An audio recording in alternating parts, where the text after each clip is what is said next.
everyone. Welcome. Welcome, welcome. We'll give everybody a minute to come in. Hello. Hello, hello. Good morning from the Philippines. Oh my gosh, from the future.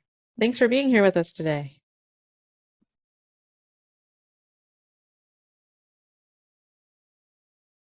Well, welcome. I think we have everybody in from the waiting room now. Sorry, it's always a little hard to tell. All right. Well, we will get started. Welcome to our open house session. Today we will be talking about the doctoral program in educational leadership for social justice at LMU. Hopefully you're in the right session of the open house, and we're super excited to have you. I think we're going to have some people kind of filtering in as we get started, but that's all right. My name is Becky Stevenson. I'm the academic program director for the doctoral program in educational leadership for social justice, and today I'm joined by my assistant director, Michaela Cooper, who helps me run all things in the program. So Michaela, I refer to as the go-to for the program for any questions that you have about logistics or requirements or anything like that. So if I can't answer your question, Michaela most certainly can. So we're happy to have you here today with us. So the plan for today is just to walk you through a little bit of information about the program and then to leave some time at the end for questions and answers. There's a couple of other sessions in the open house that we'll tell you about at the end if you want to learn more about LMU in general. But hopefully by the end of this short session, you will have some good information about the doctoral program and be ready to complete your application. So let's get started. So we start every information session with the question, why choose LMU? And we'll start that today as well. We think that LMU is an amazing place to work and study and do the work that you want to do. One of the most important things at LMU is our mission, which has several parts, one being the encouragement of lifelong learning and academic excellence, another being the education of the whole person, and the promotion of service and justice for all. Many of these things are linked to the Jesuit tradition that is part of the school, and they really do permeate everything that we do at LMU. It's pretty exciting to work somewhere that the mission is actually very visible. Within the School of Education, we also have what we call the REAL framework. REAL stands for Respect, Educate, Advocate, and Lead. And these are some of the principles that we try to work into everything that we do within the School of Ed, all of our instruction, all of our interactions with students, between staff and faculty, literally everything that we do. And all of that is intended to be part of our constructivist approach. So we want people to be learning as they are working, learning as they are studying, learning as they are living. We have recently adopted a DEIAJ framework within the School of Education that also informs a lot of the work that we're doing, and it's really exciting. We're working really hard to incorporate that into everything that we do, including curriculum. And in the doctoral program, we are working really hard to update all of our courses to align with this framework. We're talking about an online program today, but one of the exciting things about LMU is that it's in Los Angeles. It has this really beautiful location on the bluff in West Los Angeles overlooking the beach. And even though this is an online program, we do invite all of our students to come to campus whenever they would like and are able to. So we hope that you'll at least join us for graduation, if not before then.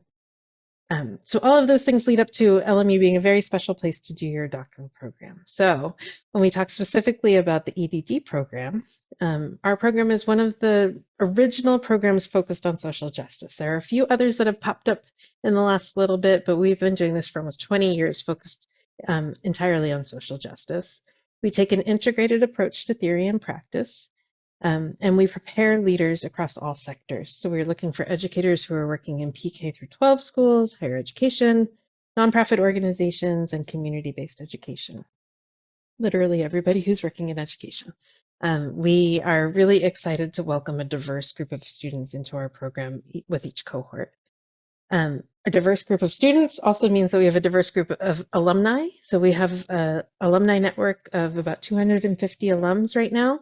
And they work in all sorts of places. We have superintendents, principals, policymakers, nonprofit and community leaders. We have two college presidents, and a lot of people doing really interesting work. We have some filmmakers in there, lots and lots of different types of work that people are doing. Um, yes, if you can go to the next slide.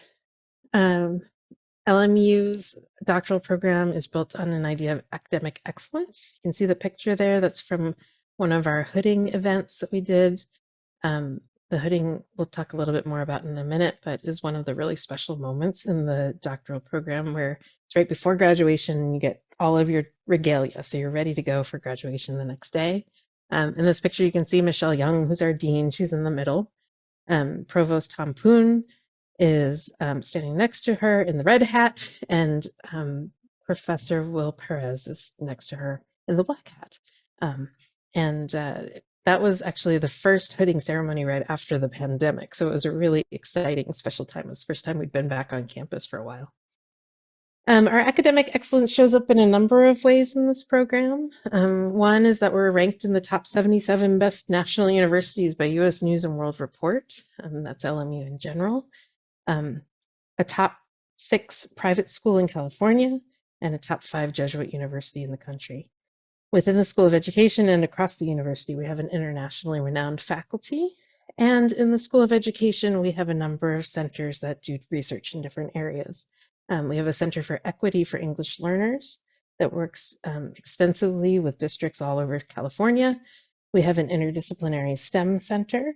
We have a Center for Catholic Education, and we have the LMU Family of Schools, which is a network of schools in the Los Angeles area that sort of serve as lab schools and partnership schools for the School of Ed. Our faculty study a diverse set of concepts within education. You can see a list here. We have people doing bilingual education, higher education, indigenous education.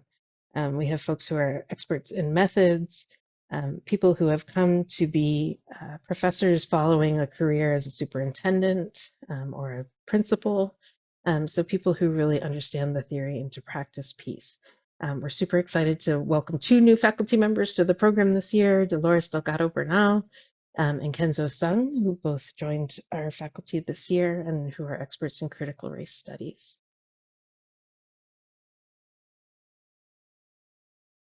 Within the program, once you're in the program, we are really dedicated to making sure that you're successful. So we like to say, if we brought you in, we're going to see you all the way through. So we focus a lot on providing a community of support for every student. Within that, one of the things that we offer is a one-to-one dissertation chair to student ratio. So you will have, excuse me, your own dissertation chair who will work with you and work alongside you as you go through the dissertation process. You'll also enter the program as part of a cohort. Our cohorts generally range in size between 18 and 24, and again, are very diverse with people coming from different sectors. We also try and kind of balance the cohort so that we have a good mix of people from different areas of the country in terms of race and gender and all sorts of characteristics. You'll get individualized support throughout the program from your faculty. So this can look a lot of different ways because it's individualized, but it can be that you have regular one-on-one meetings with your faculty. It can mean that we connect you with some of the resources on campus if you need additional help with writing. For example, we have a writing center. Or it can look like something we haven't imagined yet. And so we will work very closely with our students to figure out what it is that they need to be successful in the program. In addition, the community piece is very important to us, and we've learned that with an online program, we have to be very intentional to create community and opportunities for community. So we do a lot of events, things like workshops or writing retreats, a brown bag lecture. I think one is happening tomorrow where we have somebody come in and talk about their research. We also do professional development sessions. For example, we have an alum coming to talk about Fulbright fellowships for postdocs. So lots of opportunities to come together. We run these on Zoom for our online students. So again, you can join from wherever you are. Some events also happen on campus, and we'll do them in a bimodal fashion.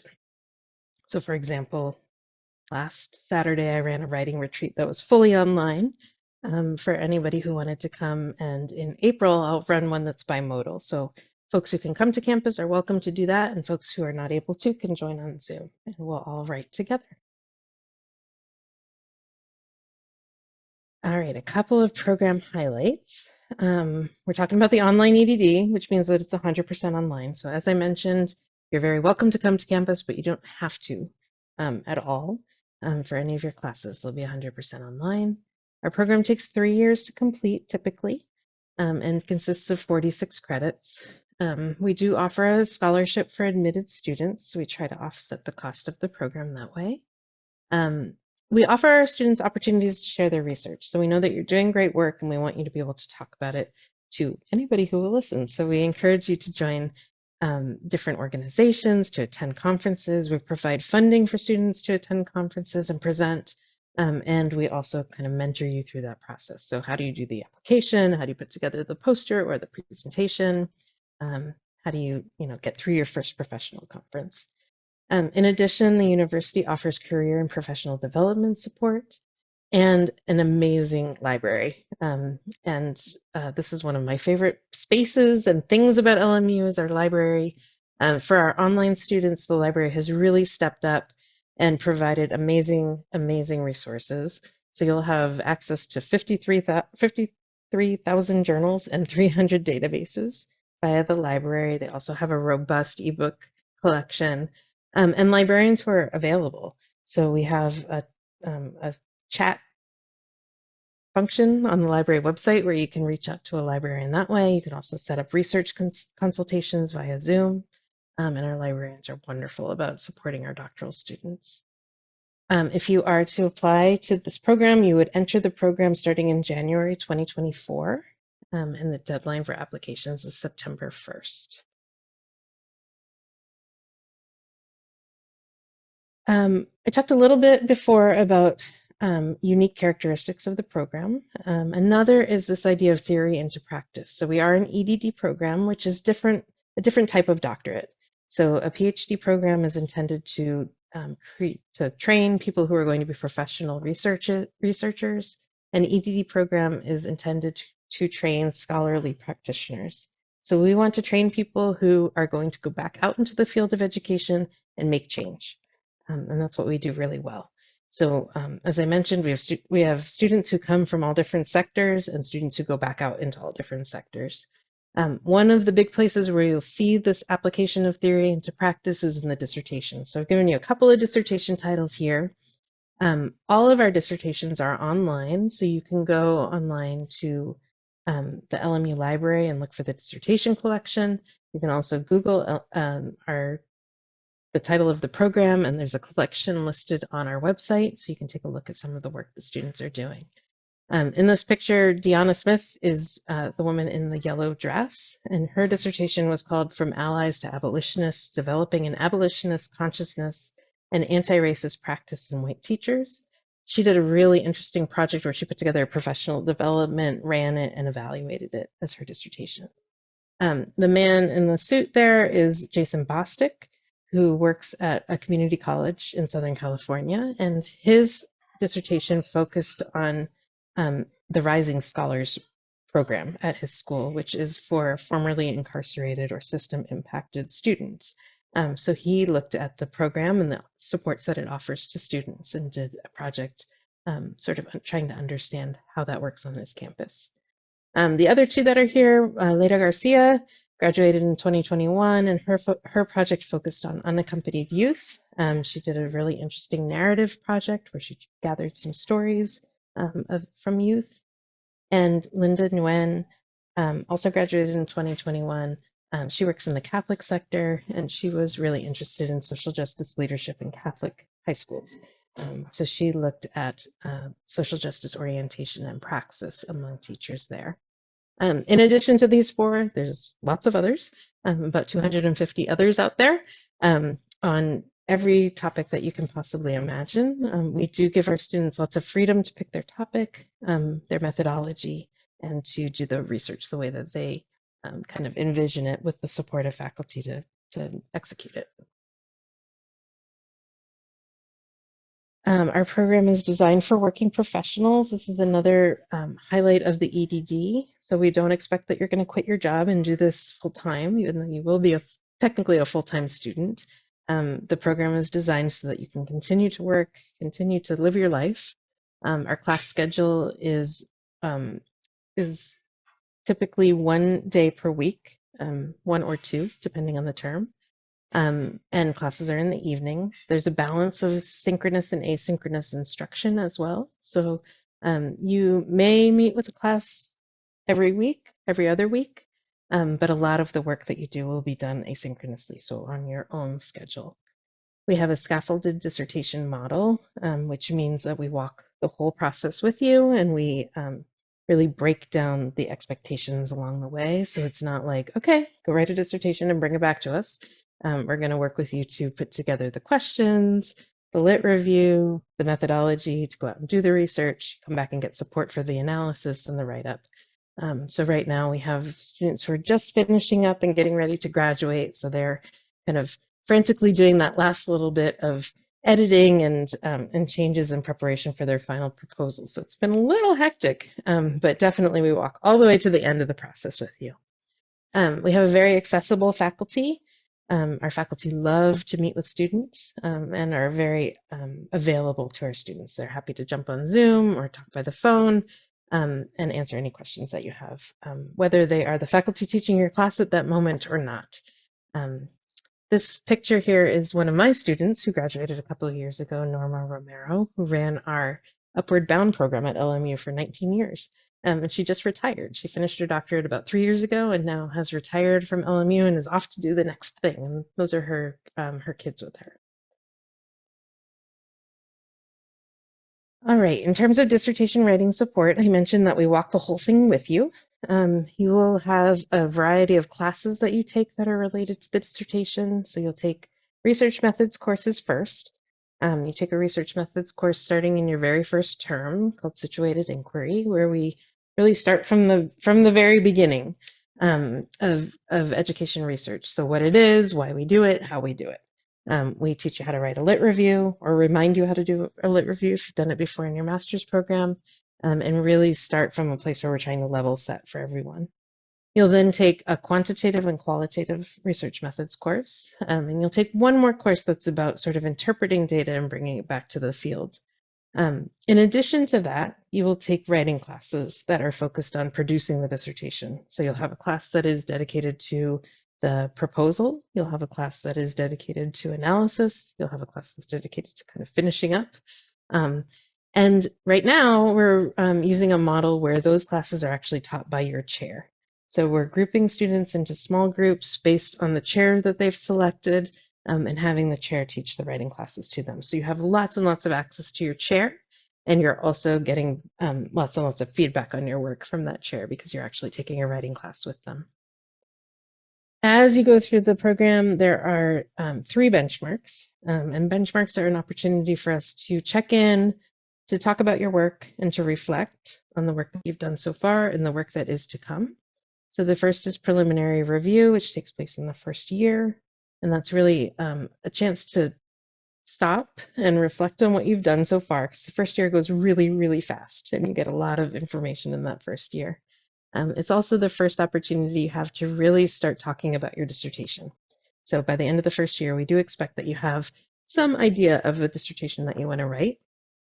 The dissertation proposal defense typically happens at the end of the second year, and that is when you have the design of your study finished and you present that to your committee in order to get kind of like their go ahead to go into the field, collect your data. And then the final dissertation defense is when you've finished the research, you've written it up, and you're bringing it back to your committee to discuss the findings and recommendations that you've come up with. We like to put graduation on there. It's not an official benchmark, but it's definitely the celebration of all of those benchmarks. Here's just an overview of the kinds of classes that you will be taking. So I mentioned situated inquiry in year 1. You'll also take those methods courses that I mentioned. In addition to methods, which I start with because that's what I teach and I love, you will take some leadership classes. And the leadership core is made up of a a class in Leadership for Social Justice, which is the first class that you'll take in the leadership core. You'll take Transformational Leadership, Moral and Ethical Leadership. You'll take an Organizational Theory class that talks about leadership within organizations.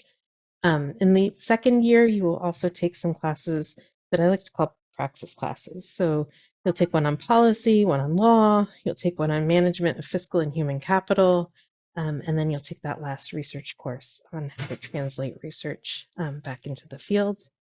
By the third year, you're pretty much done with classes and you're ready to move into your writing. Well, you'll take writing classes, I guess, no more content classes. And you're ready to move into writing your dissertation. So year 3 is really focused on producing that research dissertation. Okay, I'm going to hand it over to Michaela, who's going to walk you through the application process and requirements there. Thank you so much, Dr. Stevenson. Okay, well, welcome everybody. So you're probably wondering now what you need to actually apply for the program. So the first thing you need is a earned master's degree. Some programs let you earn the master's as you do the doctorate, but our program, because it's 3 years, you have to have earned the master's prior to applying for the program. We also are looking for people who have an undergraduate GPA of a 3.0 or higher and a graduate GPA of a 3.5 or higher. And we are looking for leaders who have experience in educational leadership in some capacity of at least 2 years. And it doesn't mean that you have to be a current superintendent or principal. We believe that you can really lead from any chair, but you have to be able to demonstrate that you are a leader in your environment and context. And just to note also that we really take a holistic look at the applications when we are making our decisions for admissions. So if you have an undergraduate GPA of a little bit below a 3.0 or a graduate GPA of a little bit below the 3.5 marks, you should still apply if your application is strong in other areas. It wouldn't automatically disqualify you from being admitted. So when you actually go to apply, LMU utilizes an online application portal. So you would create an account and fill in all of your information. And then you would have to upload a few pieces of additional information. The first is the statement of purpose. And that is really where you make your case for why you should be admitted into the program. We ask you to answer these 4 questions in the writing prompt. First is why you want to pursue the EDD, how this degree fits into your career plans, why you want to study at LMU in particular, and then the areas of your research interest. And it doesn't mean that you have to have your topic completely ironed out at this point. We are looking for just your initial research ideas. We expect that as you really dig into your topic that the direction may change, but we are looking for your initial areas. And the statement of purpose should be around 2 to 4 pages in length. You also need to upload your current resume, 2 letters of recommendation, and 1 should be from a current supervisor, and the other letter can be from a former supervisor, a colleague, peer, a professor if you are recently coming from your master's program.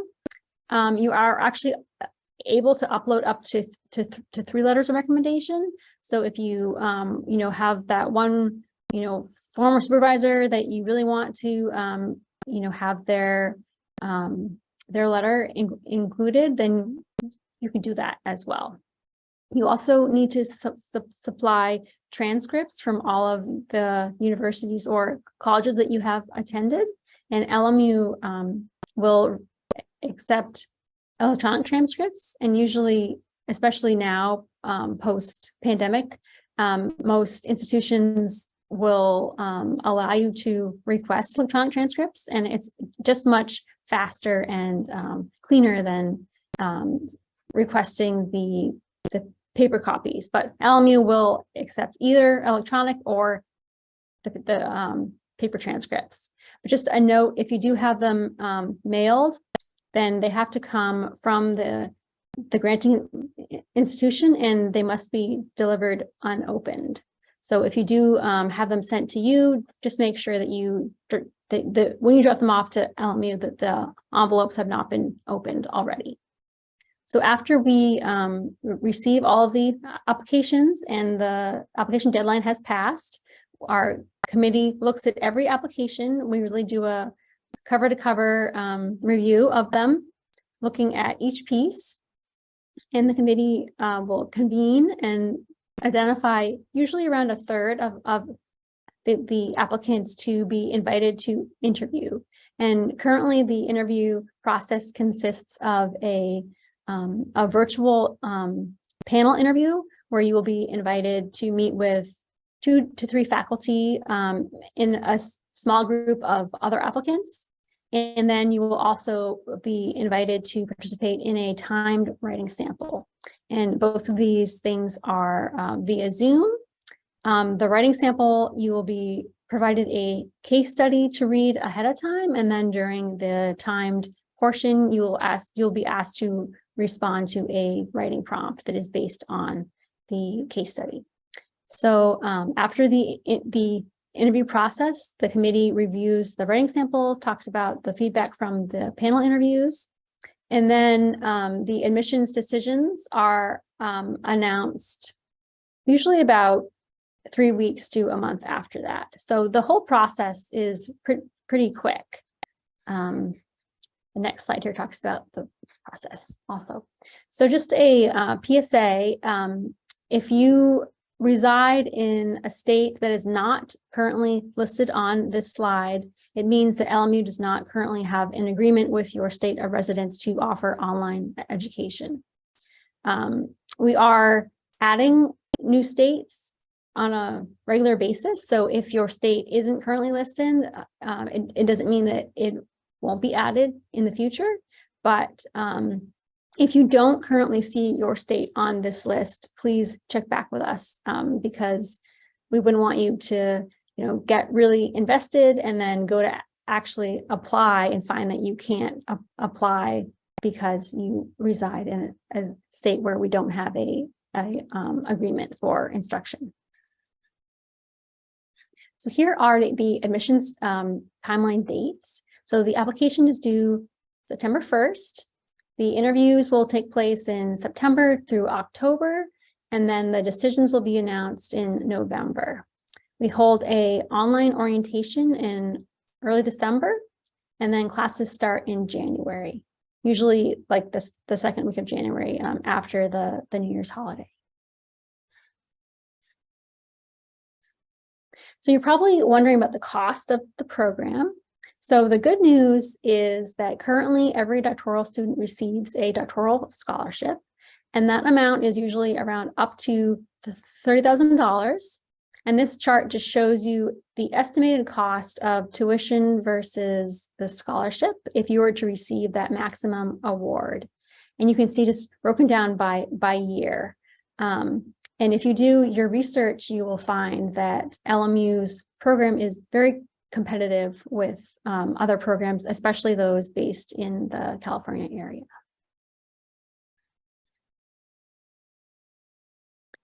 So in addition to the doctoral scholarship, the School of Education at LMU also offers donor-funded scholarships yearly, which our students are invited to apply for. We also have a special Catholic school teacher scholarship that is funded through LMU that is available to those who teach or are administrators in Catholic schools. It's an additional $5,000 on top of the doctoral scholarship that would be applied each year.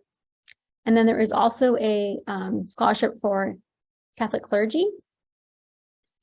And most students do finance their degree with federal loans in addition to taking out to the scholarships. And LMU offers the federal staffer loan. There's also a Graduate Plus loan.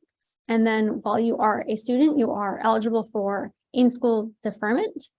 And you can check out the LMU's financial aid website or call them with any questions. And they are very responsive to calls and emails as well. So just to kind of go over the highlights again. So we are talking about a completely online program. This program does not require any kind of summer residencies. Like, we are never going to require you to come to campus for any reason. But as Becky mentioned, you are, of course, welcome and encouraged to come to campus if you want to come for a in-person event, to utilize LMU's library, or if you want to come out and study in our doctoral center. It's a 3-year program, 46 credits. We do offer the doctoral scholarship to every admitted student. You will have opportunities to share your research, in addition to providing funding to go to conferences. LMU will also sponsor students to apply for the Jackson Scholars Program, which is a really great mentorship program offered through UCEA, where students of color are mentored by a faculty mentor for a 2-year program, and they get to present at different conferences and get feedback on their research. And it's a really great program for those people who want to pursue careers in higher education post-degree. We also have access to our CPD office. So if you want to do mock interviews, if you need help with a resume, they provide both in-person and online support. And then our Hannon Library is a really great resource for both physical books to check out, and they also have a really great database.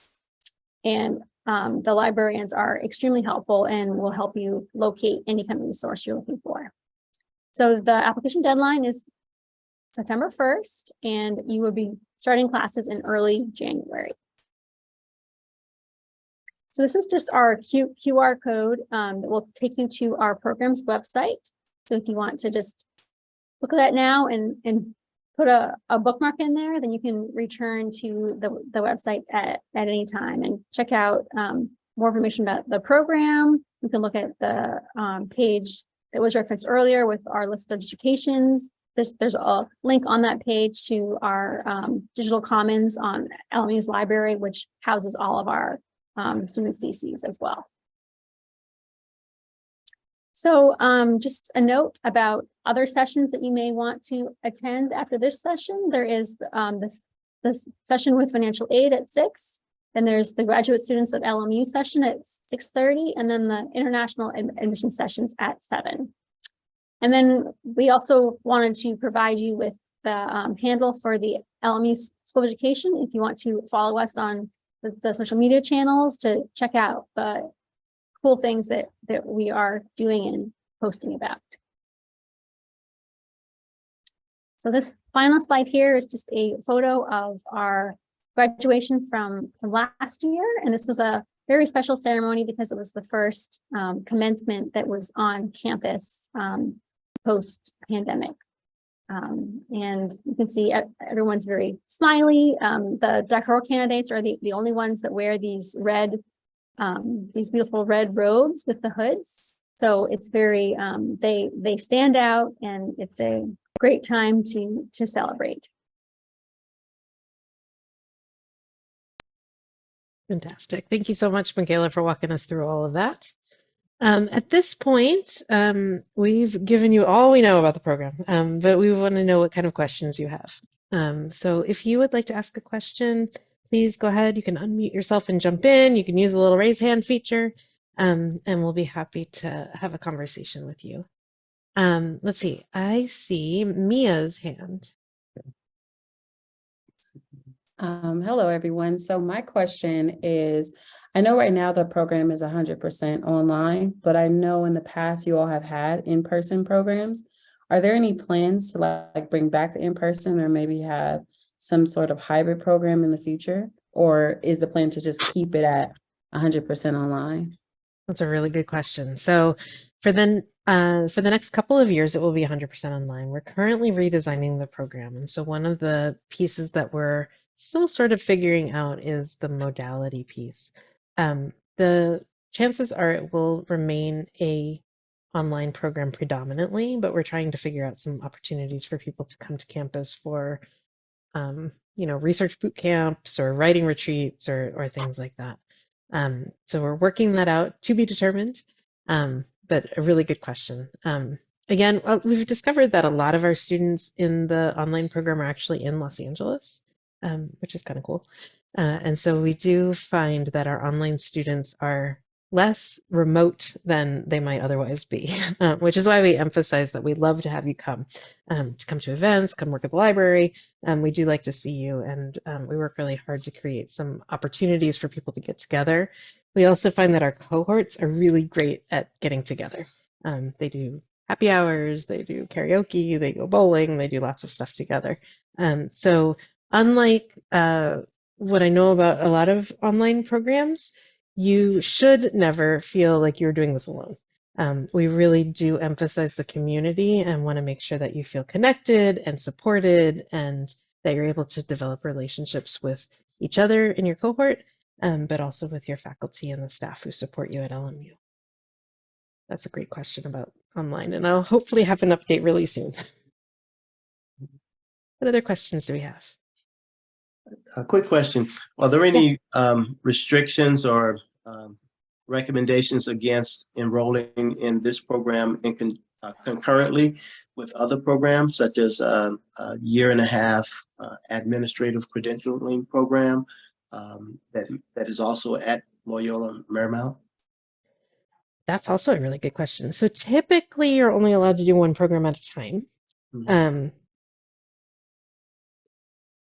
But we could have a conversation about what that might look like, and try and figure something out, because I don't think anything is impossible. But Thank you. but yeah, maybe we could have a conversation offline and hear, and I could know more about your specific situation. The rule on paper is you can only do one program at a time, but let's talk more. Thank you. All right. Yeah. Charlene, I see your hand. Hi. Oh, can you see me? Oh, now I see you. Yes. Hi. Oh, wonderful. How are you? Good. Thank you for the presentation. It's very informative. I noticed you encourage people to apply early. That being said, should one apply early, does that mean you also give early admission, or do you wait until the official admission time? Good question. We do admission all together because we're trying to put together a cohort, and as we mentioned, we do take this kind of holistic view. So we evaluate each applicant on their own, but then we're also trying to balance a cohort. So we don't do rolling admission; we do it all together.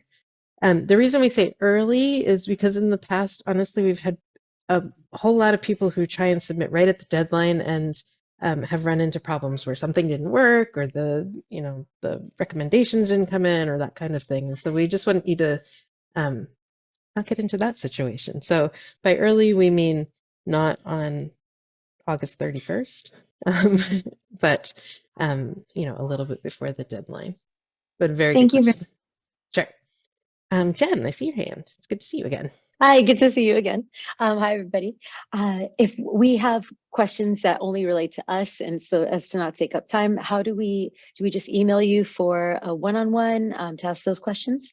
That would be great. Yeah, if you email us doctoral@lmu.edu, and that'll get to both me and Michaela, and so we can set you up. And Michaela, thank you, Michaela, for putting it in the chat. Let's see, Bonnie, I see your hand. Hello. Hi, how are you? You spoke a little bit about the fact that the people in your programs are professionals. Those of us that are in education administration, this is not a 40-hour a week gig. Can you talk a little bit about the time requirements in terms of course hours and outside of class time that one can expect? Yeah, good question. These are great questions tonight. So typically during the fall and the spring semesters, you'll take 2 classes at a time. So it's a reasonable workload. Classes are scheduled right now. They're all scheduled on Tuesdays for online students. This may shift because we're trying to work out the best kind of situation for people. So right now, what we tell students is to plan on being in class every week, though you probably will not end up being in class every single week.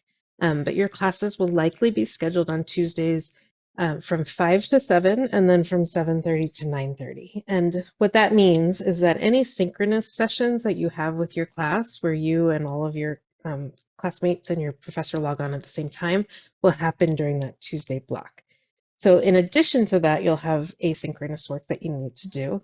And that typically is somewhere in the area of about 6 to 8 hours per class. So you can expect to be spending, I would ballpark 8 hours per class a week. It shrinks and grows at different points. When you get into dissertation, there are weeks where you will do a lot more than 16 hours and weeks where you'll do less. Most of our students find it very manageable. They do give up weekends, some weekend time. We have students who, manage the workload in a lot of different ways. And actually, in the class I teach in the first semester of the program, I have students come in and tell the new students all of the different tricks and tips that they have for managing the workload. So you'll find some people are very disciplined about every day I spend 1 hour reading and 1 hour writing. And then other people are like, oh, yeah, every other weekend, I'm just like, lock myself in my house and do all of my work, right?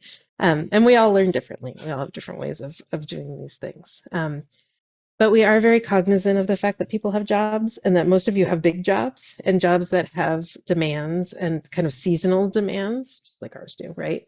And so we try to be really flexible. So, I've noticed in the last little bit, my students who are principals are like maxed out. Like it's so hard to be a principal right now. So we're trying to be flexible about deadlines and, just sort of a little extra support here and there as they need it. You will find that your faculty really are very willing to work with you. So if you have back to school night and you need to miss class, that's, we're used to that. If you have a crisis at school and you need to cancel a meeting, no big deal. If you need a little extra time on an assignment, that's typically possible as well. So we really do, we've all been there and have tried to manage all of this stuff. So have a lot of empathy for people doing that now.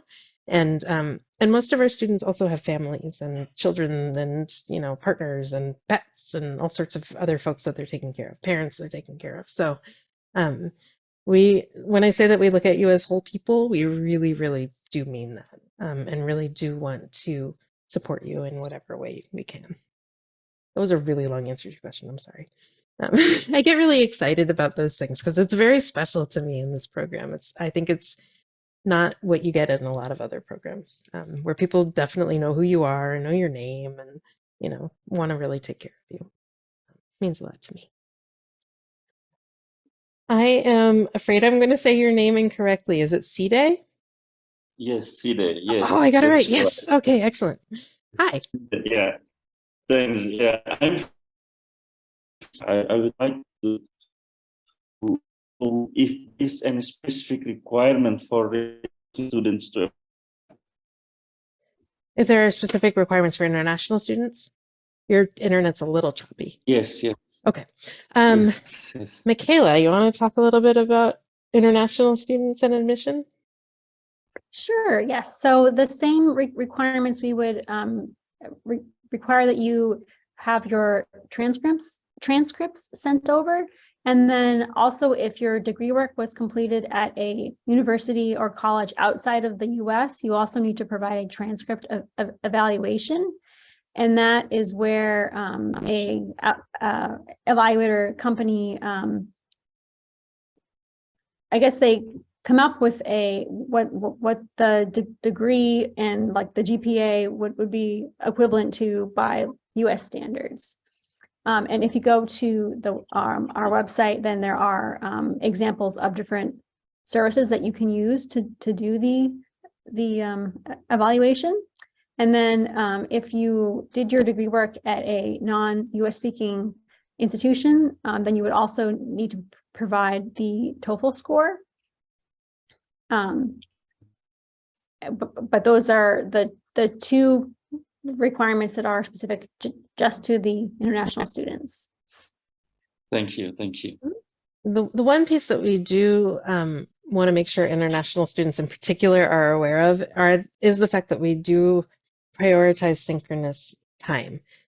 So we always ask people to make sure that if we're asking you to come to classes on Tuesday evenings from 5 to 7 and 7:30 to 10 to 9:30 Pacific time, that's not in the middle of the night or at a time that you're not available, because you will be asked to do that. And we don't want you to have to be up in the middle of the night. So that is one part of it that we haven't quite figured out yet, is how to be completely flexible with all of the time zones when we're trying to prioritize synchronous time. So just give you that word of caution. I do see another question in the chat about international students. Jesus asks if there's an opportunity for international students to come to campus and take online classes there for a semester or a few months. That's a really good question. My thought is that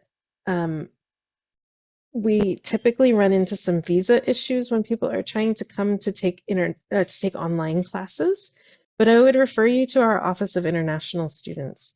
It's OISS, Office of International Student Support. And if you reach out to us at doctoral@lmu.edu, I'm happy to connect you over there. And they know everything about international students coming to study at LMU, and I'm sure would be happy to advise you there. All right, I just want to make sure I haven't missed anything important in the chat. Okay, I think I've got it. Dave, I see your hands.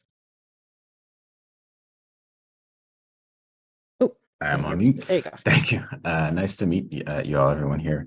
I was my heart sunk when I saw that slide that certain states are not eligible, and I was just confused because I'm wondering if you could just elaborate more. So like certain states, is it for the program as a whole, or were you talking about financial aid? Like, I guess my question is, if we live in one of the states, are we completely exempt from the program? I'm in Maryland. Unless you're willing to move. Unfortunately, there's these rules that govern online education in the United States. And so there's a consortium called SARA, which I can't remember off the top of my head what that stands for, but that is the main consortium that governs online education in the US. California has chosen not to be a part of SARA. And so universities have to negotiate individual contracts with each state to be able to offer online education in those states. And so the states that are willing to offer a contract for a university the size and shape of LMU are the ones that are on that list right now. The reason that it's sort of fluid and changing is that we're constantly trying to renegotiate with states that have turned us down in the past, and are trying to get to all 50 states being part of our consortium. So for right now, if you live in one of the states that is not on our list, unfortunately, it means that we would not be able to admit you into the program because the degree would not be honored where you live. So if you tried to take it to get a job, to get a position, whatever, the state would say, well, that doesn't exist for us. Technically, we are not allowed to enroll you as well. So there's problems on both sides, right? We're not allowed to do it, and it won't count for you when you come out. However, as Michaela mentioned, we're constantly trying to get that list longer. So keep checking back with us if you're not there right now, and hopefully in the future you will be. Where can I ask where you live right now? Yeah, Maryland. In Maryland. Okay, cool. I know that's one that we're working on. So hopefully we'll have an update on that one soon. Thank you. Sure. Let's see. Any other questions at the moment? Have I gotten all the ones from the chat? Oh.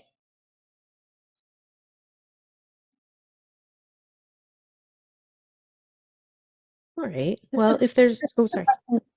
Sorry, Becky. Oh, did I miss one? Oh, there's a question about if the program starts in January, what time of year is the defense and graduation? Oh, sorry, I did miss that one. That's a great question.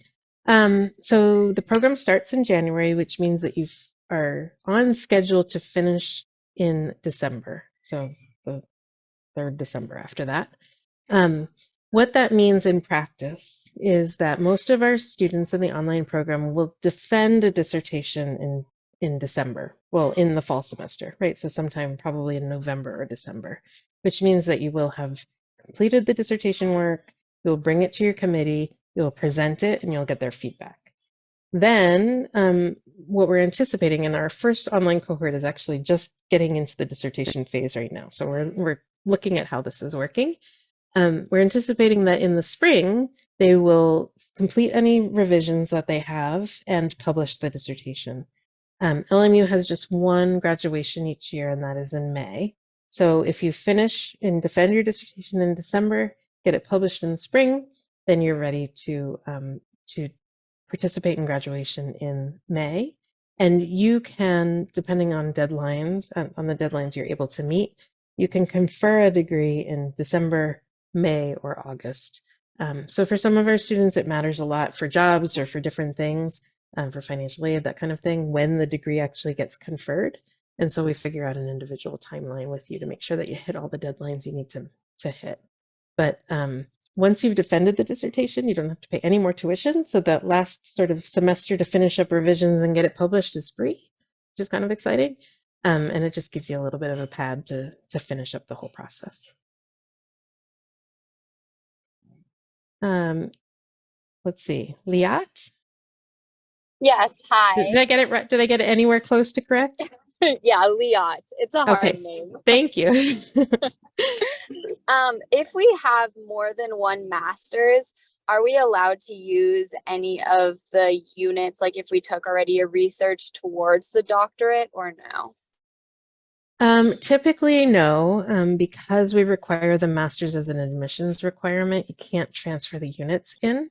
What we have done for people, I think once or twice in the past, if they have research methods is a great example, like have a lot of research methods background, we've been able to like replace the class and sort of move the schedule around. So if you're an expert in quantitative methods, you don't have to take another quantitative methods class and that kind of thing. If you have classes that are at the doctoral level, if you started an EDD or PhD somewhere else, then we can transfer, is it Michaela, up to 6 units from your previous doctoral work to LMU, but we have to go through a process of sort of evaluating that to see which requirements it matches up to. And the degree work can be no more than 5 years old to transfer. Okay, great. Thank you. Sure. What else? Any other questions for me? All right. Well, if no other questions right now, I want to thank you for your time. Thanks for coming and for participating. And hopefully we were able to answer questions and get you excited about applying to the program. If you leave this meeting and you are like me and 12 questions come to your mind as soon as you hit hang up, please send us an email. Again, it's doctoral@lmu.edu, and that'll come to me and Michaela, and we'll be really happy to set up a time to talk or go back and forth by email to get all your questions answered. All right. Thanks so much.